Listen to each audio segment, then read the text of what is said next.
Luch na Tuaithe agus Luch an Bhaile Mhór. Thug Luch na Tuaithe cuireadh an dinéir de Luch an Bhaile Mhór. Bhí bia maith filleáin aici dí.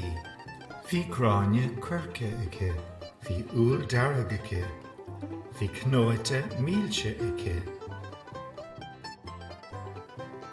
Ní raibh éon bheas ag Luch an Bhaile Mhór ar an mí sin.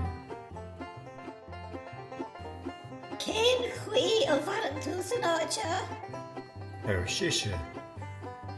Níl agat anseo ach páil beag sa lach. Ní bhíon ach drach bhíal in agat. Ní bhíon salt ná spórt agat. Tá tach bra agam sa Bhaile Mhór.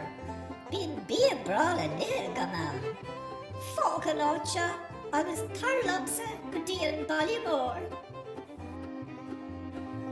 D'imigh na lucha. Chúis siad isteach sa Bhaile Mhór san oíche. Chúis siad isteach I dteach mór ann. Bhí phleas sa teach an oíche sin. Bhí bia bra ar an mór sa chisteann ann. Bhí cíistí ann. Bhí briscí ann. Bhí torthaí mílte ann. Níor bhlas Luch na Tuaithe riamh a le héad. Siúr nar hánig mé an seo fadó. Ar siise. Leis sin, léon madra mór isteach. Ris sé ar fud na háite agus gach éon ghlam as.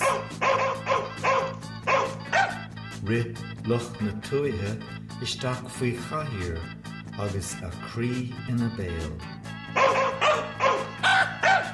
D'imigh an madra ar bail agus tháinig na lucha amach. Racha mé bhaile. Ar sa Luch na Tuaithe. Darlam drochfia agus suaimh na sagana ná an sort síl a bhí sa cutsa an seo. D'imigh Luch na Tuaithe lé a bhaile.